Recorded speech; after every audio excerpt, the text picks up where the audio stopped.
Animesh Pradhan cracked UPSC, got AI rank 2 by studying 5 hours every day. So number of hours does not matter. What matters is कि whatever number of hours that you are giving, how productive are these hours? आप लोग यहाँ exam crack करने आए हो, आप बाबा बनने नहीं आए हो, पीएचडी करने नहीं आए हो। आपने देखा होगा बहुत सारे रील्स में बहुत सारे टीचर्स इधर उधर की बातें करते हैं, राइट? उनसे दूर रहो। मैं नहीं चाहता कि आप 5 साल बाद ओल्ड राजेंद्र नगर के किसी चाय शॉप पे बैठ के 4 लोग जो आप जैसे हो, जो कि जस्ट स्टार्ट कर रहे हैं, उनको इधर उधर का ज्ञान दे रहे हैं और आपका प्रीलिम्स भी क्लियर नहीं हुआ है। मैं नहीं चाहता कि आपके साथ ऐसा हो। सोशल मीडिया पे हजारों टाइप की बकवास टेक्निक्स बताई जाती है, दूर रहो। जस्ट सी कि who is the person who is telling the advice, whether he has reached interview stage, he has got ranks, he has mentored rankers, उसके बाद ही उसकी एडवाइस मानो। Hello everyone and welcome to this session of beginners kit. I am Sajal Singh, the head of mains and mentorship at Sarthe IAS, and the topic for today is 20 mistakes you need to avoid as a first time aspirant, right? Now basically 90% aspirants, and I would say this is the the number is, it could be even more, 90% or 95% aspirants, when they give their first attempt, they actually commit these mistakes. And after having mentored 550 plus rankers, I can say that with a lot of confidence that if you commit these mistakes, forget the first attempt. Because usually a lot of aspirants come to me after 1 or 2 attempts, and when I diagnose them, most of them have committed these mistakes. So the purpose of this session is to ensure that whatever mistakes that I am saying, it should be completely avoided by you. If you have started your preparation, or if you are giving next year or 2027 as your first attempt. Okay? So before I move further, as I've said, I am Sajal Singh, and I have mentored a lot of rankers, including AIR1 of this year. This is her handwritten testimonial where she has said that I was part of GS3 Right Smart and mentorship program by Sajal sir, along with interview guidance. So Shakti and many other rankers, they have avoided these mistakes, or they did commit these mistakes in their initial attempts. That is why it took 4 or 5 attempts for Shakti also to clear UPSC.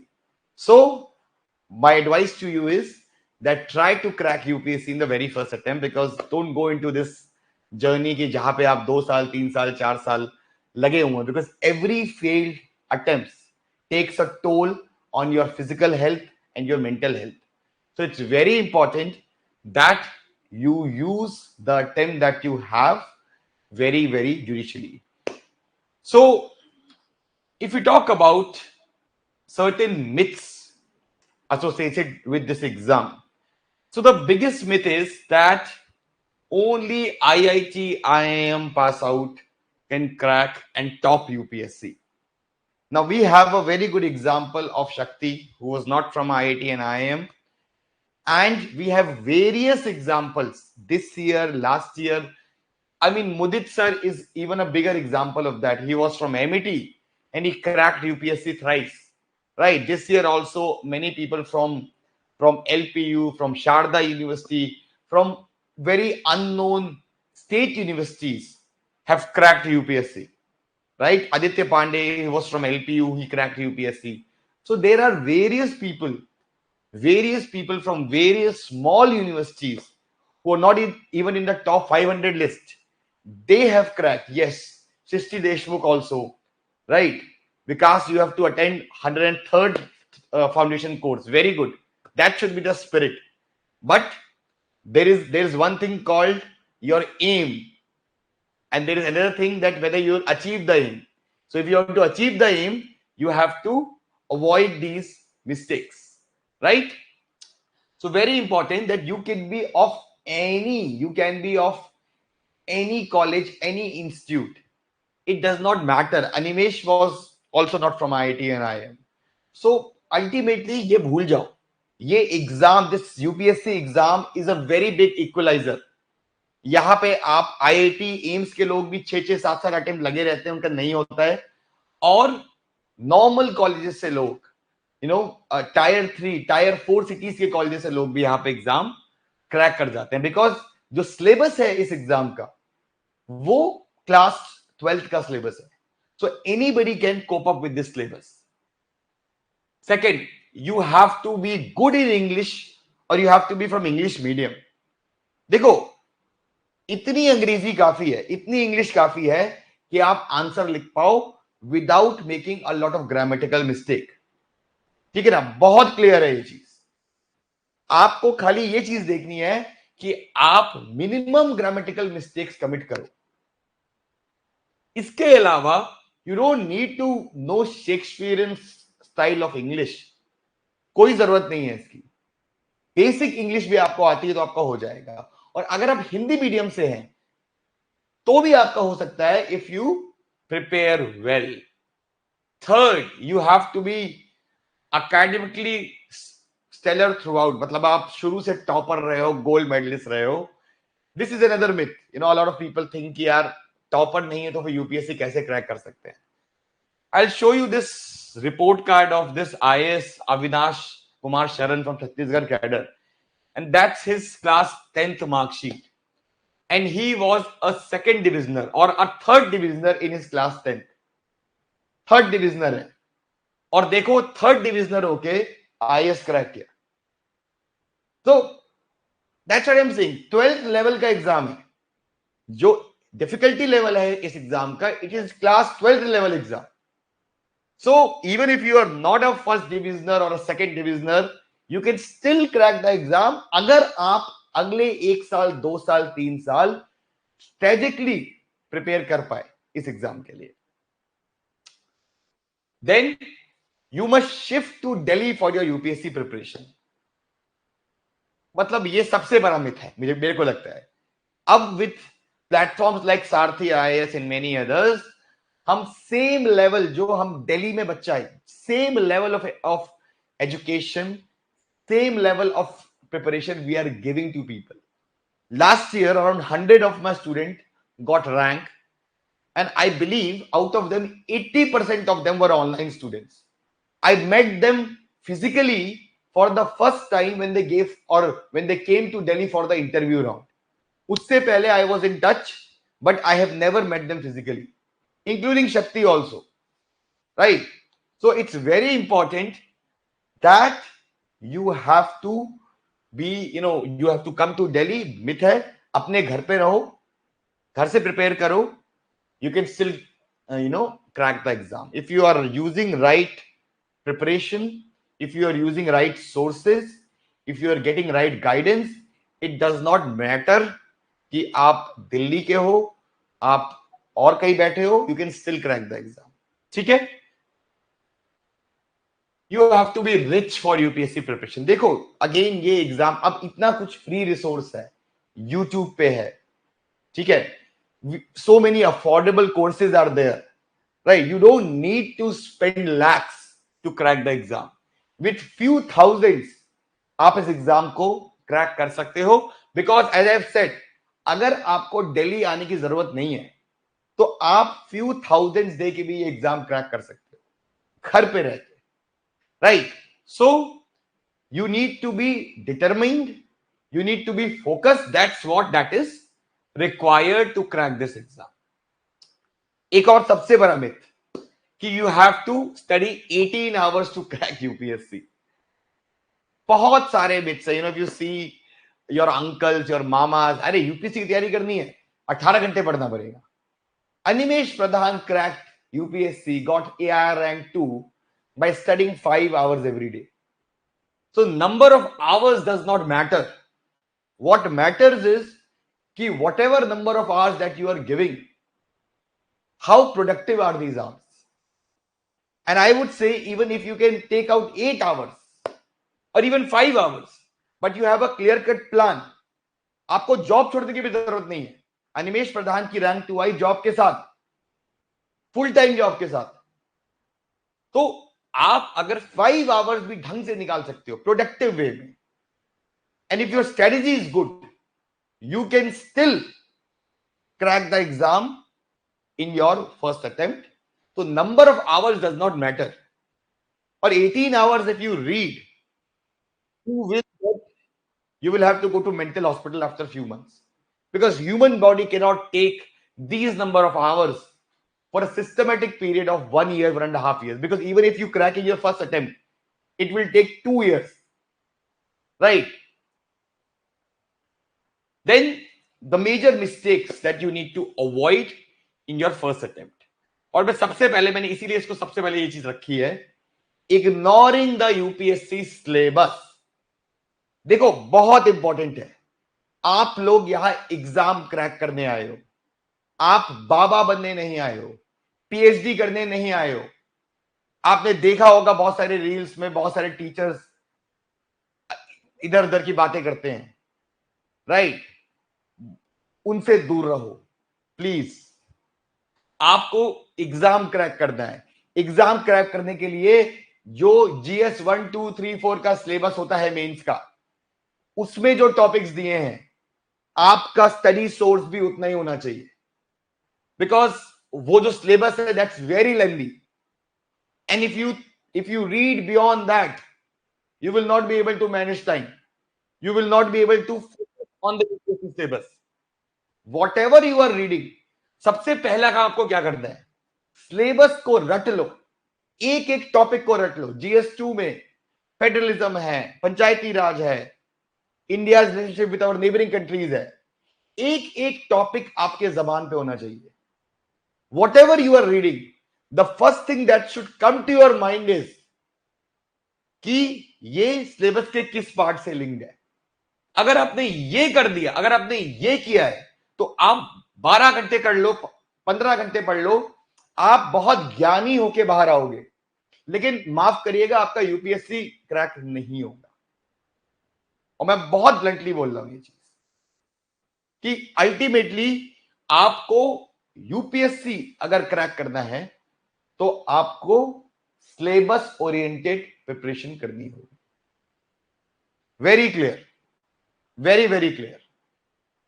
क्योंकि ultimately मैं नहीं चाहता कि आप 5 साल बाद old Rajendra Nagar के किसी चाय शॉप पे बैठ के 4 लोग जो आप जैसे हो, जो कि जस्ट स्टार्ट कर रहे हैं, उनको इधर उधर का ज्ञान दे रहे हैं और आपका प्रीलिम्स भी क्लियर नहीं हुआ है। मैं नहीं चाहता कि आपके साथ ऐसा हो।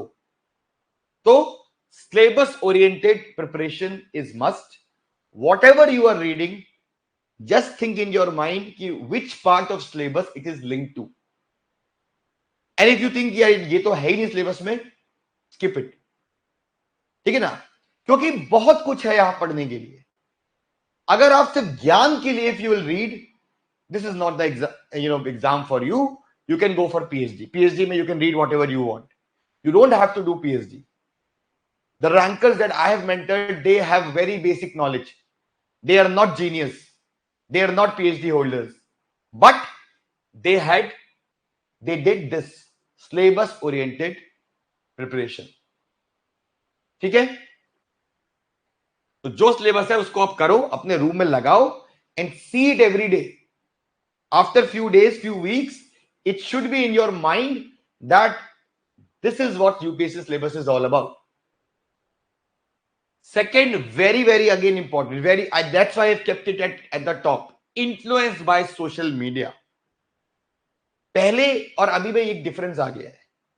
पहले people used to read books and they used to take their advice from the books, right? From the toppers, that's all।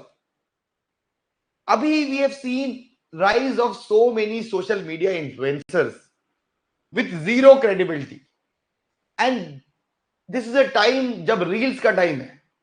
लोग रील देखते हैं, उसमें कुछ पॉपुलर फिगर्स हैं, लोगों को दिखते हैं और लोगों को लगता है कि भाई इनकी एडवाइस मानते हैं, यूपीएससी क्रैक हो जाएगा।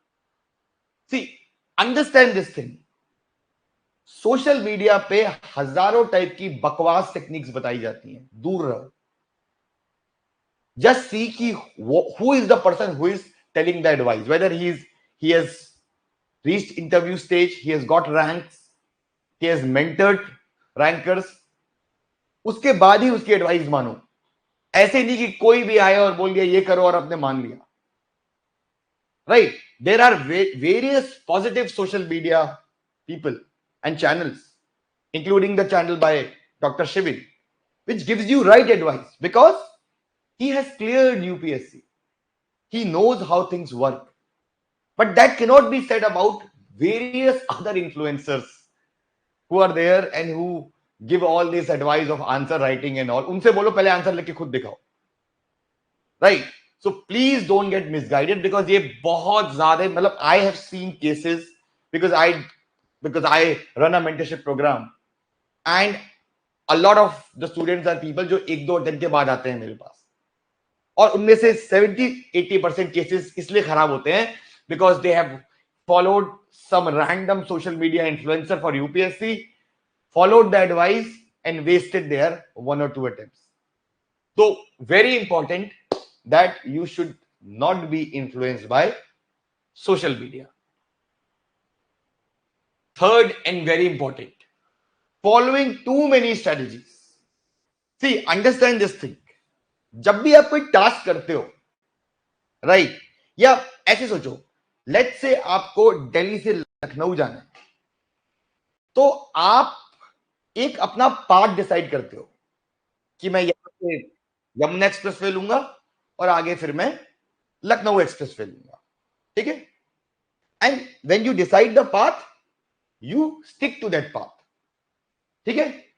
यूपीएससी की प्रिपरेशन भी कुछ ऐसा नहीं होता है ना कि आप लखनऊ जाने के लिए 4 पाथ ढूंढते हो कि मैं पहले इससे जाऊंगा, फिर इससे जाऊंगा, फिर इससे. नहीं, आप एक पाथ डिसाइड करते हो और उस पर आप स्टिक रहते हो. ऐसे ही आप अपनी मंजिल पे पहुंचते हो जो कि लखनऊ है. यूपीएससी प्रिपरेशन भी ऐसे ही है. You have to decide what strategy works for you and then based on that you have to prepare. जैसे फॉर एग्जाम्पल एक बहुत सिंपल सा, ठीक है, हर टॉपर बोलता है अलग अलग नंबर अटेम्प्ट करने के लिए प्रीलिम्स में. अनिमेश ने कहा कि मैंने 82 अटेम्प्ट किए थे. उत्कर्ष द्विवेदी रैंक 5 ने कहा कि मैंने 98 किए थे.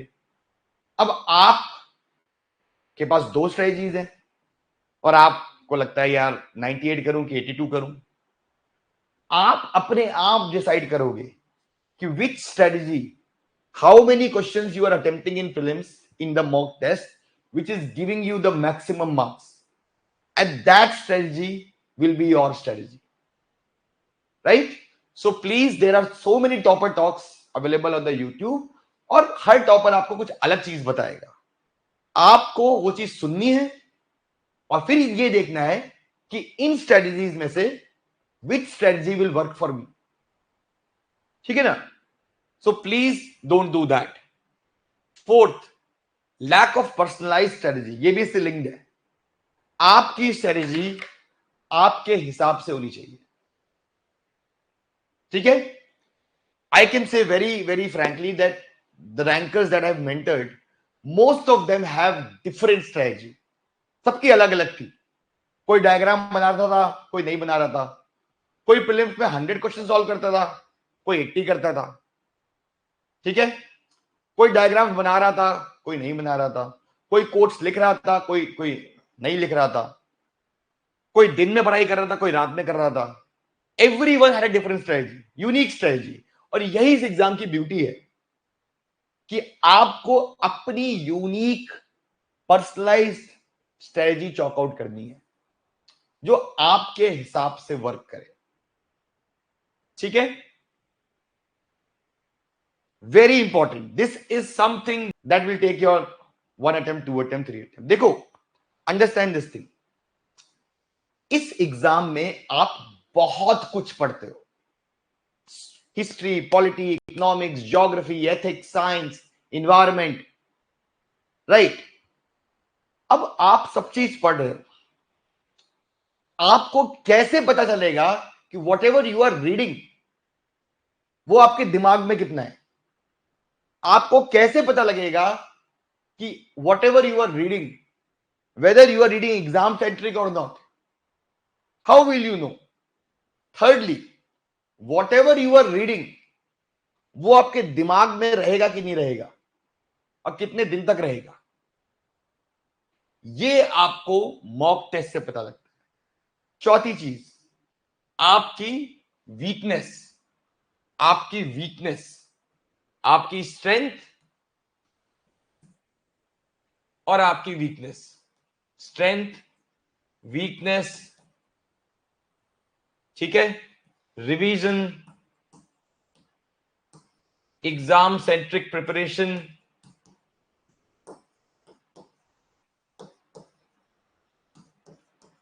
ये सारी चीजें आपको मॉक टेस्ट से मिलेंगी। तो the moment you complete a chapter, attempt few questions, prelims mains जो भी है, साइड बाय साइड करना है आपको, because only then you will be able to understand कि whatever you are reading, whether you are able to understand that, whether you are able to remember it, and whether जो content that you are reading, you are able to solve the questions from the chapter or not. If you feel that आप ने read करने के बाद भी if you're not able to solve the question, it means that this material is not good. You'll have to perhaps go for a better material. ठीक है? तो it's very important that you need to go for mock test. Whatever you are reading, after, make it a habit. The moment you read something, attempt few questions from it. Initially prelims, उसके बाद mains. ठीक है ना? Very important. Not understanding the strength and weakness. Again very important. होता क्या है कि definitely हम सबके कुछ फेवरेट सब्जेक्ट्स होते हैं, फेवरेट टॉपिक्स भी होते हैं, ठीक है? फॉर एग्जाम्पल कुछ लोगों को आईआर बहुत अच्छा लगता है, कुछ लोगों को इकोनॉमिक्स बहुत अच्छी लगती है, कुछ लोगों को हिस्ट्री बहुत अच्छी लगती है, कुछ लोगों को पॉलिटी बहुत अच्छी लगती है। और जाहिर सी बात है, being a human, we do not और we can not like each and every subject, but to crack this exam you need to be above average in all the subjects. You don't need to be excellent. There was one student, Utkarsh Yadav, rank 32. If you see his marks are above average in all the subjects. And because he got above average marks, he did not got excellent marks in any of them. But because he got above average marks, he got into a list with AI 32. तो कहने की बात यह है कि don't focus too much on your strength only. For example, let's say मेरे को IR अच्छा लगता है, अब मैं इजराइल पैलेस्टाइन पे 20 डॉक्यूमेंट्रीज देखूंगा। क्यों भाई? इजराइल पैलेस्टाइन पे मैक्सिमम एक क्वेश्चन आ सकता है। तो you cannot devote a lot of time on that, rather focus on your weakness. Let's say if your geography is weak, geography के हर बार 10-15 क्वेश्चन आते हैं, कभी कोई 20 क्वेश्चन आते हैं प्रीलिम्स में, आप इतने बड़े पार्ट को इग्नोर नहीं कर सकते हो। अगर वो वीक है तो उसको इलाज करो, उसका make it your strength. There is no excuse like that कि छोड़ दूंगा मैं geography, because only by focusing on your strength you can not crack the exam.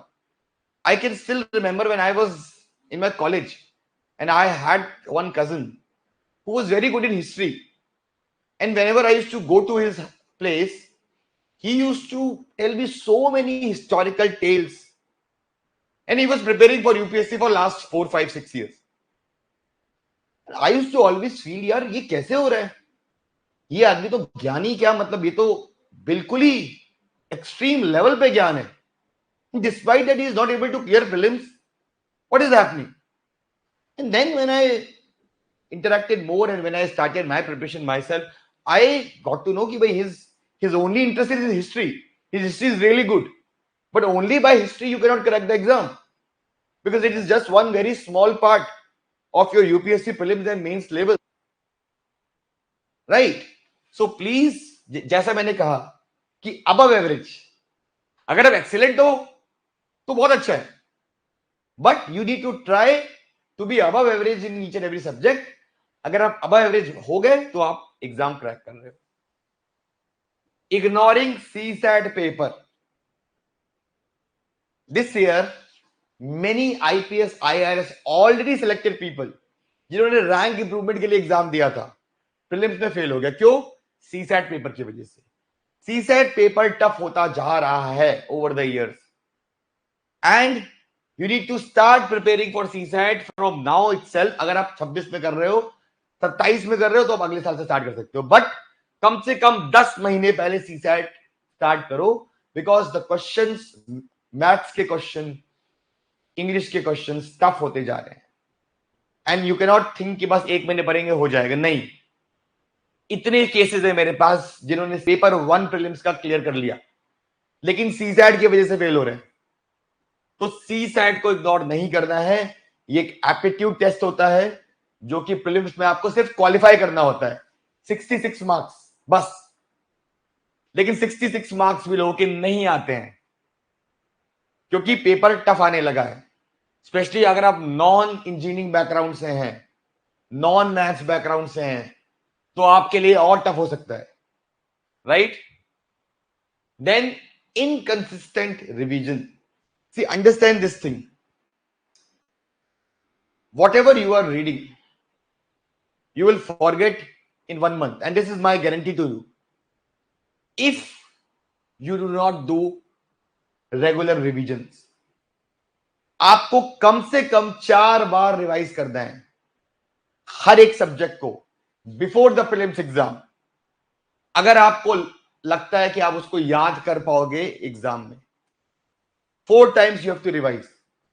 So whatever schedule you are making, make it in this way that आपको कम से कम 4 बार revise करना है, 3 से 4 बार before the pre exam.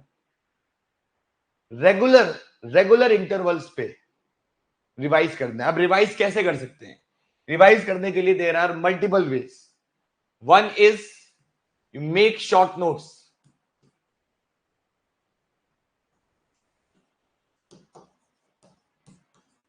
Make short notes, because आप बार बार you cannot go back to Lakshmikant, you cannot go back to Spectrum. These are very lengthy books. 1000 page, 1500 page की बुक्स हैं, आप बार बार रिवाइज नहीं कर सकते हो. So from these books you make short notes and then you revise. So अब देखो, इस 1200 पेज में एग्जाम वर्दी इंफॉर्मेशन होगी 70-80 page. These are the facts that you will forget, और these are the facts जो कि एग्जाम में आ सकते हैं.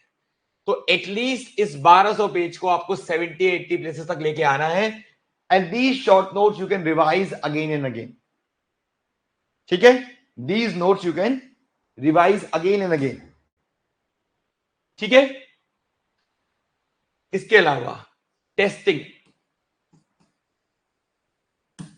आप जितना टेस्ट दोगे, आप उन कॉन्सेप्ट्स को बार बार रिवाइज कर रहे हो. देखो, don't be a passive Spectator कि आप लेटे हैं रूम में बेड पे ऐसे और बुक को पढ़ रहे हैं और आपको लगता है कि सब कुछ आपको याद हो जाएगा. ऐसे नहीं होता, ये एग्जाम ऐसा नहीं है. आपको कंटेंट के साथ एक्टिवली इंगेज करना होगा, और एक्टिव रिकॉल के लिए जरूरी है कि आप कंटेंट के साथ खेलें. कैसे खेलेंगे? आप टेस्ट देंगे. जब आप टेस्ट देंगे तो आपके अपने आप, लेट्स से आपने लक्ष्मीकांत का पार्लियामेंट चैप्टर पढ़ा और आपने फिर टेस्ट दिया. टेस्ट आपको चीजें रिवाइज करवाएगा, सारे कॉन्सेप्ट्स वापस से रिवाइज कराएगा. जो आप भूल गए हैं, you will go back to the book and read that concept again. ठीक है? तो it's very important that you give test. ठीक है ना? तो रिवीजन के लिए जरूरी है कि you make short notes, so that आपका टाइम नहीं जाए ज्यादा और आप बार बार चीजों को रिवाइज कर पाए. राइट? और दूसरी चीज टेस्टिंग, कि आप बार बार टेस्ट दे. ठीक है? देखो, जैसे ऐसे हम लोग जो मेंटरशिप प्रोग्राम है हमारा, उसमें हम इस तरीके से एक डॉक्यूमेंट देते हैं कि whatever you are reading, whatever you are reading, उसके बाद ये प्रोबेबल थीम्स हैं उस टॉपिक के। आप जैसे ही कोई टॉपिक पढ़ो, आप देख लो कि ये क्वेश्चंस का आंसर आप कर पा रहे हो कि नहीं कर पा रहे हो। अगर आप कर पा रहे हो, it means what ever you have studied, you have understood and it is still in your mind. नहीं कर पा रहे हो, इसका मतलब चीजें भूल गए हो। जैसे फंडामेंटल राइट्स है, अब फंडामेंटल राइट्स में ये 24 क्वेश्चंस हैं। Which fundamental rights are only given to Indian citizens? Are all of them available against the state? तो ये सारे क्वेश्चंस को जब आप आंसर करोगे तो इसको कहते हैं एक्टिव रिकॉल, बिकॉज आप कंटेंट के साथ खेल रहे हो। आप सिर्फ रीड नहीं कर रहे हो, आप उसको यूज कर रहे हो, अपने ब्रेन को चला रहे हो कि मेरे को चीजें याद हैं कि नहीं है। Then poor time management, poor time management.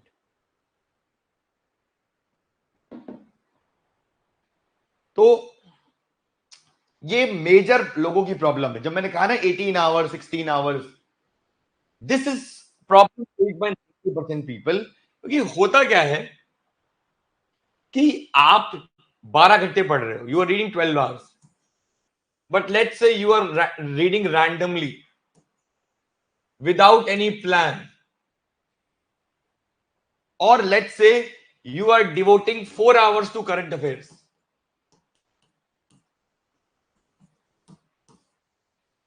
or let's say you are devoting 80% time to optional.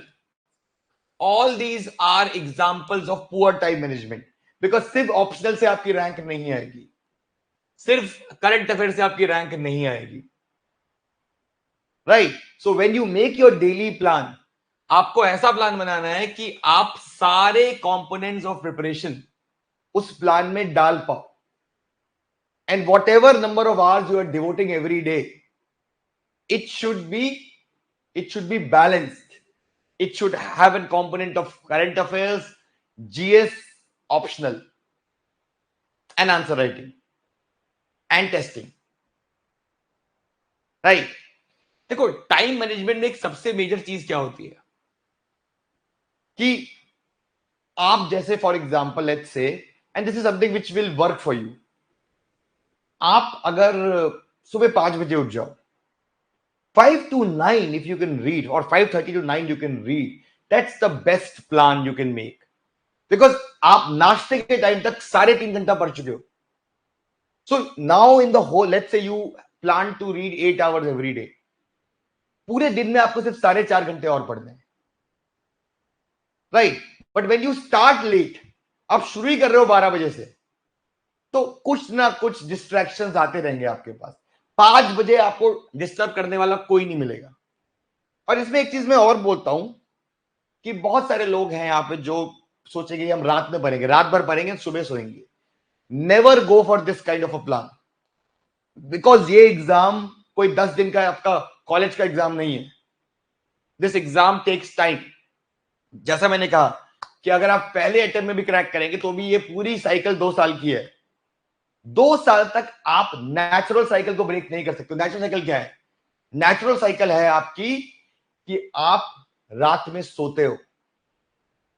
अगर आप रात भर पढ़ने लगोगे तो आप सुबह सोओगे, नींद नहीं आएगी, because there is roshni, there are all these disturbances. कभी आपको कबाड़ी वाला आके परेशान करेगा, कभी आपको कोई और, कभी स्कूल जा रहे होंगे बच्चे, उनकी बस आएगी। You will never be able to get a sound sleep, and because you will not get sound sleep, you will start suffering from health problems. Insomnia होने लगेगा, डाइजेशन खराब होने लगेगा। तो my advice to you is that use the early morning time, और एक balance schedule बनाओ जिसमें सारे कंपोनेंट्स ऑफ प्रिपरेशन रहे हैं हमारे, ठीक है? जैसे देखो, मेंटरशिप प्रोग्राम में हम इस तरीके से एक डेली टाइम टेबल देते हैं, मेंटर देते हैं स्टूडेंट्स को कि ऐसे ये 14 से लेके 20 तक आपको इकोनॉमिक्स में ये टॉपिक्स करने, ज्योग्राफी में ये करना है, एटोल इतने पढ़ने हैं, एंड न्यूज़पेपर इतना पढ़ना है, ऑप्शनल इतना करना है। So that's how you should make your plan. choosing wrong optional subject, very big blunder, very big blunder. Rank 1 rank 2 की पॉलिटिकल साइंस आ गई, उनका पॉलिटिकल साइंस ऑप्शनल था. मेरे पास रोज ऐसे मेल्स आते हैं, सर पॉलिटिकल साइंस ऑप्शनल ले लें. They have no interest in political science, right? They are from history background, sociology background, but want to take political science. Why? Because rank 1 rank 2 नहीं ले लिया. And this is something which makes or breaks your fate, because optional marks play a very important role. My GS marks were more than rank 1 when I gave my mains attempt, more than rank 1, but my optional marks were in 190s, right? So that sealed my fate. That's how important optional marks are. They are very important, right? You cannot ignore them. Cannot ignore them.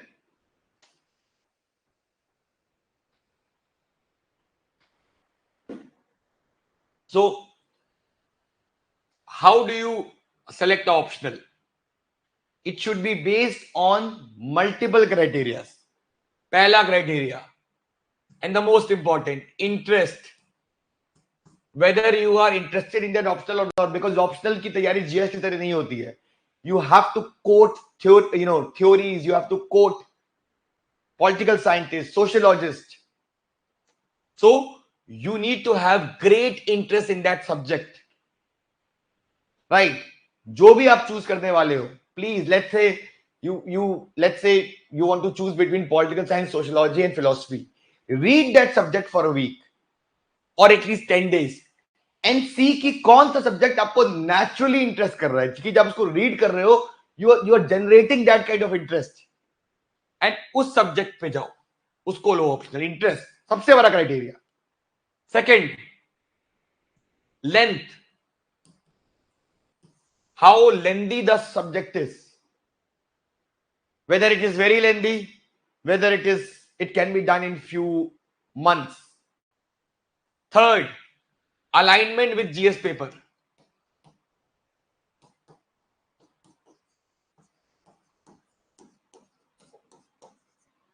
Alignment with GS paper.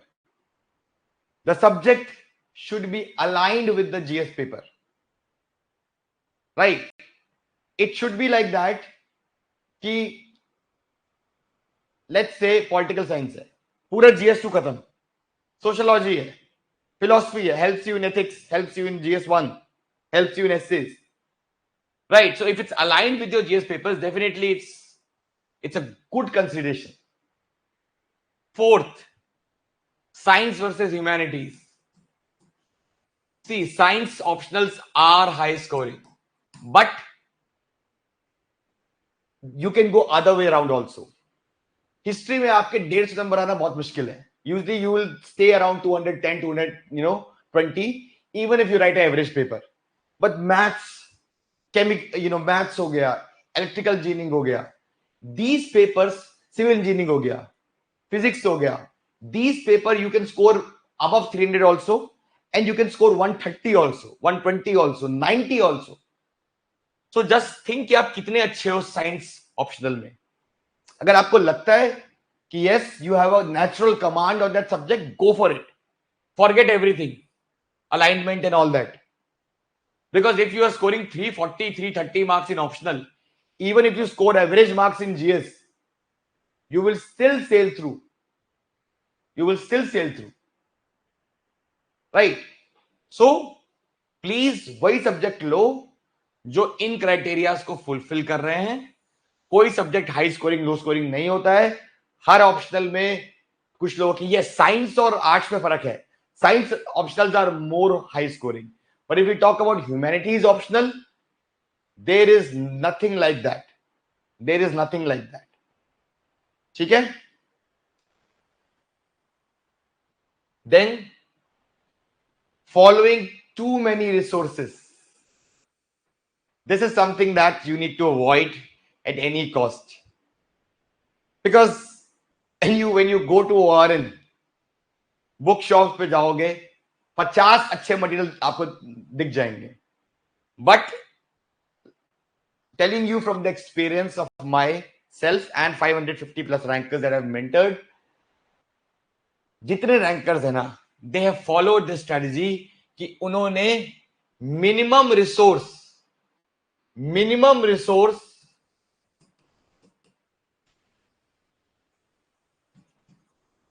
Maximum revision, जैसे है ना government की strategy, minimum government maximum governance, तो कुछ UPSC में भी ऐसा ही करना है, minimum resource maximum revision, because if you are following multiple resources you will not be able to revise them, and if you are not able to revise them you will not be able to recollect that information during the exam cycle. So basically go with these standard books जो भी हैं, Spectrum Laxmikanth, plus any good coaching material in whichever coaching you are enrolled. That's all. इसके beyond नहीं जाना है। ये नहीं कल को आपको लग रहा है ये मटेरियल भी अच्छा लग रहा है, चलो इसको देख लेता हूं, उसको देख लेता हूं, नहीं, ये नहीं करना है। You have to go for minimum resource, maximum revision. That should be your core strategy. ठीक है ना? तो ये बहुत इंपॉर्टेंट है, बहुत इंपॉर्टेंट है। ठीक है? Consistency in preparation very important. देखो, एज आई हैव सेड, ये एक बहुत लंबी साइकिल है। आप यहां हो, आपको पहुंचना है लबासना, मसूरी, जहां ट्रेनिंग होती है आईएएस की। ये जो बीच की जर्नी है ना, इसमें बहुत सारे इमोशनल, मेंटल, फिजिकल टोल्स आपको झेलने पड़ेंगे, राइट? और उस टोल को झेलने के बाद भी आपको एक चीज करनी पड़ेगी, that you have to remain consistent. And how do you remain consistent? You will remain consistent when you pursue the goal like a mad person. देखो, आपका एग्जाम कल तो नहीं है, और ये डिफरेंस है एग्जाम जो आपका यूनिवर्सिटी एग्जाम है और ये एग्जाम है, क्योंकि आपने लेट से अभी स्टार्ट करी तैयारी, आप लेट से 26 में या 27 में देने वाले या 28 में देने वाले, आपके पास कोई अर्जेंसी नहीं है कि कल एग्जाम है, ठीक है?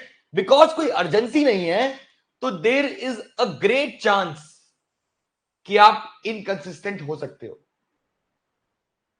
Right?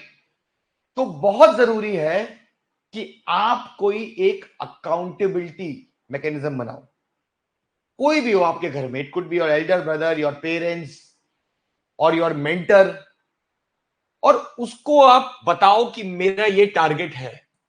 Now you have to cross check on me, keep a check on me, कि whether I am finishing this weekly target, daily target और नॉट। अगर एक एक्सटर्नल फियर रहेगा आपके पास, तो आप कंसिस्टेंट रहोगे। एक तो ये है। Second, motivation. मोटिवेशन के लिए आप सोचो बार बार कि क्यों आप इस प्रिपरेशन में आए थे, ठीक है? और आप ये भी सोचो, आप वीडियोस देखो जब आप फ्री हो, लबासना की, मसूरी की, जहां ट्रेनिंग होती है आईएएस, आईपीएस, आईएफएस की, और देखो कि मेरे को यहां जाना है, ठीक है ना? आप सोचो कि एज अ डीएम आप क्या क्या काम करोगे, वहां से मोटिवेशन आएगा, और वहां से जब मोटिवेशन आएगा तो आप कंसिस्टेंट भी रहोगे। और तीसरी चीज, treat this preparation as a full time job. अगर आप फुल टाइम जॉब कर रहे हो, अगर आप फुल टाइम प्रिपरेशन कर रहे हो, तो आपको ये चीज देखनी पड़ेगी कि अगर आप 8 घंटे से, if you are studying less than 8 hours, it means कि आप अपनी जॉब के साथ फेयरनेस नहीं कर रहे हो। It should make you feel guilty कि आप अपना टाइम, अपने पेरेंट्स का टाइम, सबका टाइम खराब कर रहे हो, क्योंकि this is what you are doing. आप जब जॉब करते हो तो आप 8 घंटे, you read 8 hours, you read 8 hours, right? तो वो 8 घंटे अगर आप याद नहीं कर रहे हो तो it means you are wasting your life. इस तरह से सोचोगे तभी कंसिस्टेंट रहोगे। जब वो गिल्ट आएगा तभी कंसिस्टेंट रहोगे। गिल्ट होगा या फियर होगा या एक एक्सटर्नल मैकेनिज्म होगा, तभी आपका गेम बनेगा। Next is ignoring physical and mental health. Physical and mental health, देखो जैसे एक हमारे यहां कई सारी कहावत हैं, बुद्धिज्म में भी है, खाली पेट भजन ना होवे, right? You can not preach philosophy to a hungry man, Buddha said. So it's very clear from our ancient text that if you are not healthy mentally and physically, see, physical health हम लोग बहुत ज्यादा focus करते हैं India में, but mental health is something that we always ignore, and this is very important. Mental health बहुत important है, because if you are disturbed, if there are multiple emotions that is going on your mind, आप focus नहीं कर सकते हो। Then even if you are giving 10 hours 12 hours a day, आप it will not work, because उस 12 hours का जो final result आएगा और जो रियल प्रोडक्टिविटी आएगी वो 2-3 घंटे आएगी। ठीक है? So ignoring mental and physical health, तो बहुत जरूरी है कि आप रेगुलर ब्रेक्स लो, you take regular breaks. See what you can do is कि आप एक टारगेट बनाओ कि ये मेरा वीकली टारगेट है। if I will be able to achieve the target, I will take a break on 8th day, because your body also needs some kind of relaxation. It cannot go on continuously and continuously, right?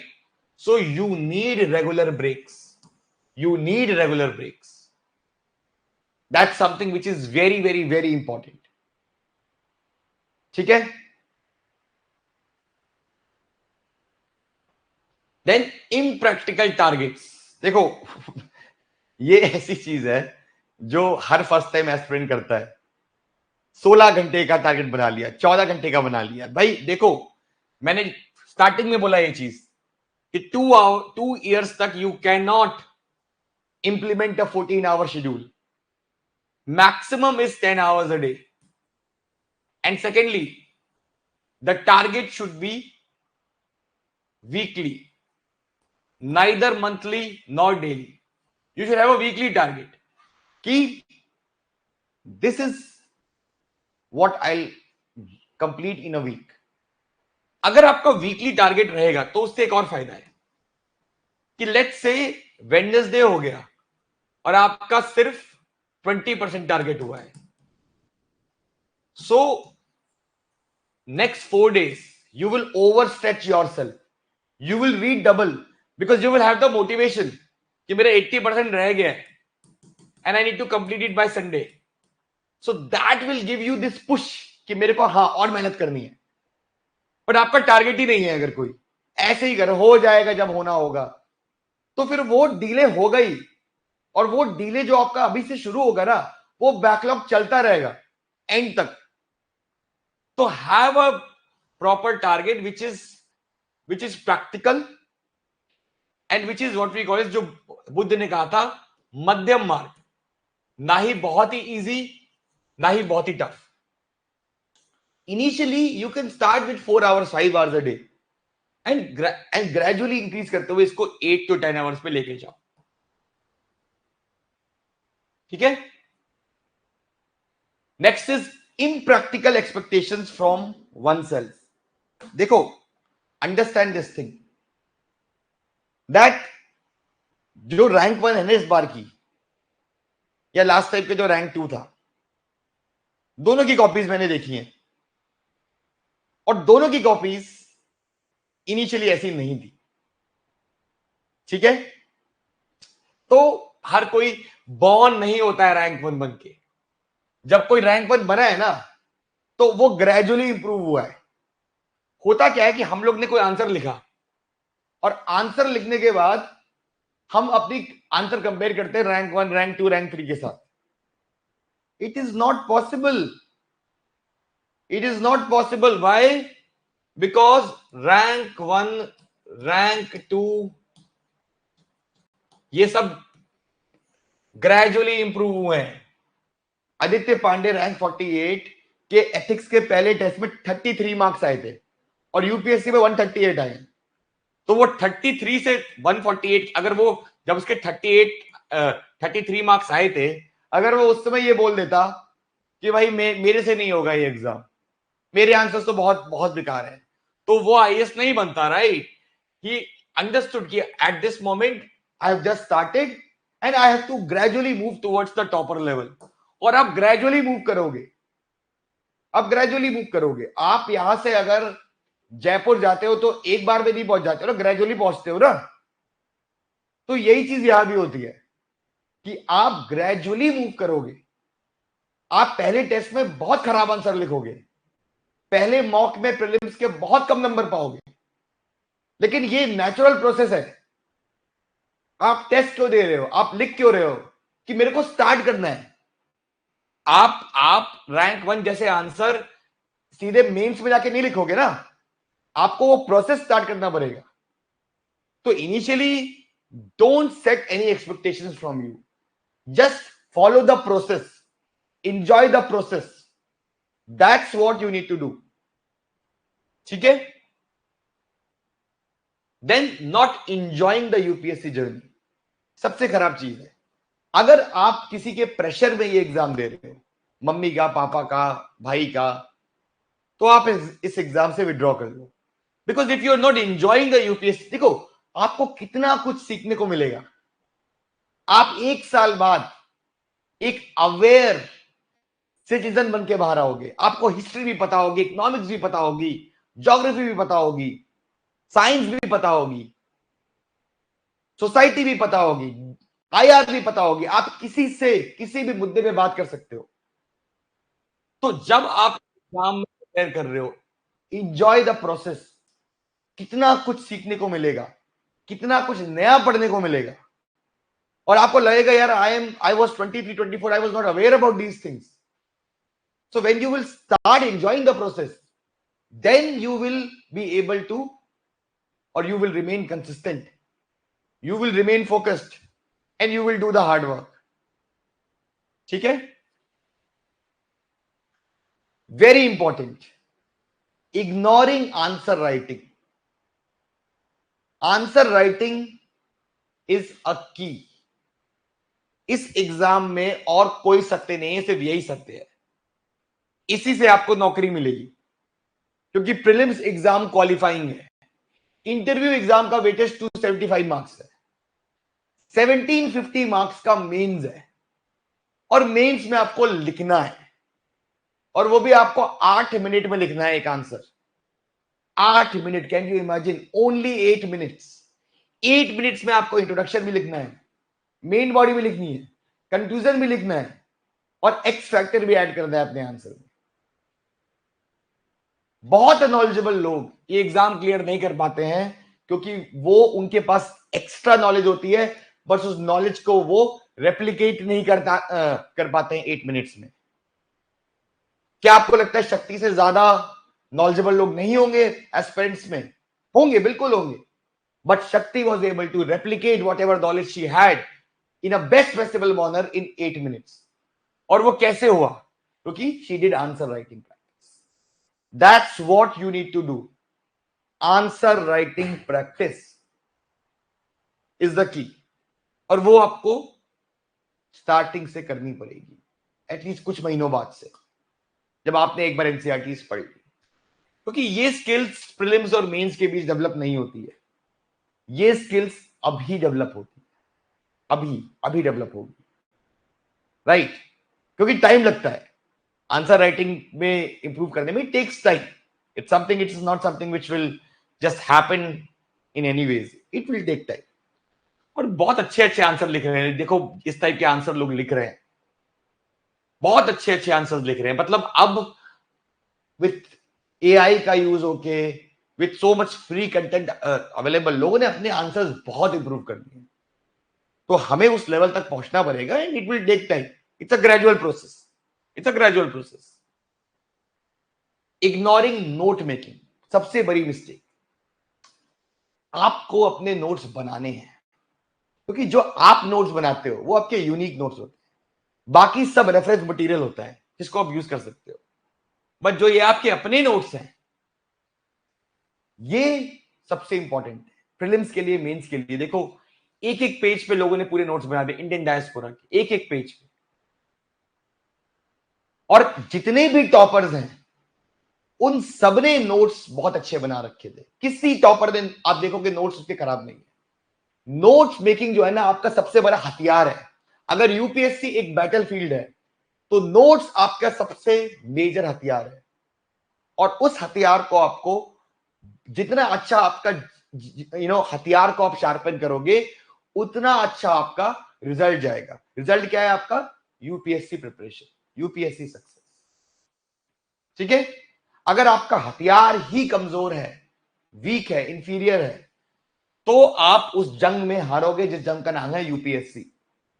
तो you have to make very good notes और very crisp notes, क्योंकि note से कई फायदे हैं. पहला फायदा है you can go for multiple revision. Second,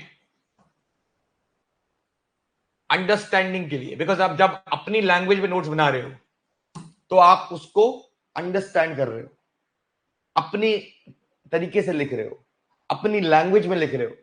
so understanding and conceptual building.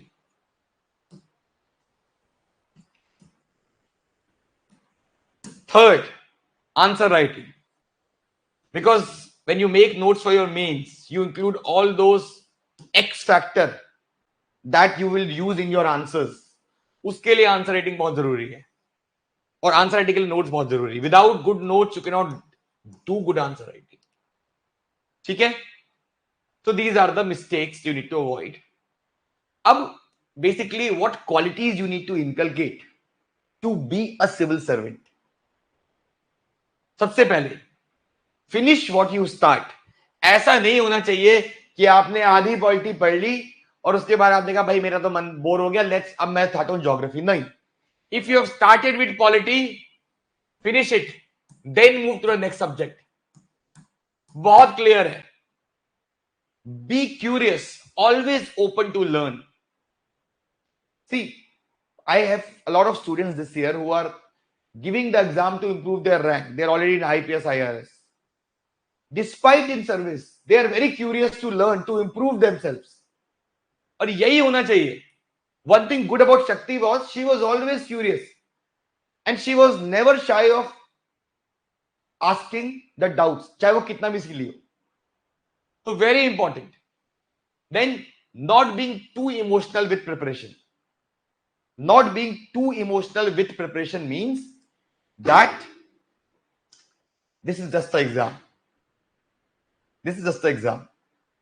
You cannot become over emotional, because when you become over emotional, your mental health will suffer.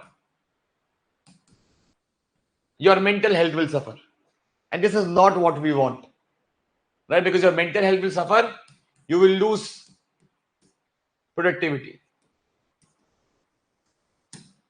Then being patient. तो एक Japanese concept है kaizen का, which means incremental improvement होगी. You need to be patient. Day one से आप, जो मैंने कहा, रैंकर नहीं बन पाओगे. Being patient is a very important virtue in this preparation, because यहां पे फल मिलने में वक्त लगता है, टाइम लगता है. शक्ति को 6 साल लग गए. राइट. अगर वो 3 अटेम्प्ट जब वो प्री में फेल हुई और वो कहती अब नहीं दूंगी, तो आज इंडिया को AIR1 नहीं मिलता, शक्ति दुबे नहीं मिलती. Right. Then be humble at all stage of preparation. कोई भी स्टेज पे हो, always have this thing in mind that you can improve further, और इंप्रूव कर सकते हैं. मुझे याद है कितने सारे रैंकर मुझसे मेन से जस्ट पहले आते हैं कि भाई सर लास्ट इंप्रूवमेंट बता दो, क्या कर सकते हैं. सब कुछ अच्छा है उनका, टॉप रैंक लेके आए हैं, लेकिन ये एटीट्यूड होना चाहिए कि मैं और अच्छा कर सकता हूं. I can still learn from people, from my teacher, from my mentor. Be accountable to yourself. Very, very important. If you are wasting your time, you should feel guilty. कोई और नहीं देख रहा है, आप अपने आप को देख रहे हो. These are your youth years. Every attempt is wasting your 1 year. So you need to be accountable to yourself. Live in the present. You cannot just be daydreaming about कि मैं जब डीएम बनूंगा तो मैं ये करूंगा, मैं वो करूंगा. अरे नहीं भाई, अभी आप डीएम नहीं हो, अभी आप प्रोसेस में हो. तो जब तक उस प्रोसेस को आप पूरा नहीं करोगे, आप अपनी जो आपकी डे ड्रीमिंग है इंप्लीमेंट नहीं कर पाओगे. Right? It's very important. It's very very important that you live in the present, accept your limitations and overcome them. इस एग्जाम में ये क्वालिटी बहुत इंपॉर्टेंट है. आपका टीचर मेंटर आपको फीडबैक दे, उस फीडबैक को लो. वो आपके भले के लिए बोल रहा है, उसको कोई शौक नहीं है आपको रिडिक्यूल करना. I remain very strict with my mentees, right? So it's very important that you accept your limitations and overcome them. Find a mentor, seek help. It can be anyone. It could be your friend, your senior, your bhaiya. It could be a trained mentor जो हम लोग provide कराते हैं अपने mentorship programmes में. ठीक है? Identify your preparation gap early in your preparation. ठीक है? कि एग्जैक्टली आपकी दिक्कतें क्या है. जब वो एक छोटा सा अल्सर हो, उस समय वो ट्रीट हो सकता है. उसको कैंसर मत बनने दो. कोई कैंसर बन गया तो आपका अटेम्प्ट वेस्ट है. सो अगर आपकी प्रिपरेशन का जो अल्सर है उसको इनिशियली आइडेंटिफाई करो और उस पर वर्क करो. And lastly, be practical and avoid any kind of irrational suggestions. Right? आपको बहुत सारे अंकल वगैरह लोग मिलेंगे, ये कर लो, हिंदू पढ़ लो, हो जाएगा. भाई नहीं. Seek advice only from experts. People who have at least reached till the interview round. Right? उनसे advice low. People who have scored well in GS, who have cleared prelims, सिर्फ उनसे एडवाइस लो. इधर उधर के ज्ञान मत लो, मत करो वो सारी चीज. ठीक है ना? So these are the things from my side, and I can guarantee you, if you avoid these mistakes, there is a great chance, there is a fair chance that you can crack the exam. Because as I've said that this exam is a very democratic exam. यहां पे एक tribal belt का आदमी भी exam clear कर सकता है, IAS बन सकता है, और एक महल में बैठा हुआ आदमी भी आईआईटी आईएम से पास होके भी एग्जाम नहीं क्लियर कर सकता है. सो ये एग्जाम बहुत हम्बल बनाता है. ये एग्जाम एक इक्वल प्लेटफॉर्म देता है सबके लिए. Right? These mistakes which I have said, ये टेस्टेड मिस्टेक्स हैं. जो मिस्टेक्स मेरे बहुत सारे रैंकरों ने करी इनिशियल अटेम्प्ट में, इसलिए उनको टाइम लग गया. आपका काम है कि फ्रॉम डे 1 इन मिस्टेक्स को अवॉइड करना है. अगर आपको लबासना जाना है तो you will have to ensure कि these mistakes should be avoided. ठीक है? This is all from my side in this beginners kit session. And I hope I'll be taking few more sessions to clear more doubts with you in this regard. So thank you and have a great day and prepare well. Next year सबको लबासना पहुंचना है. Thank you.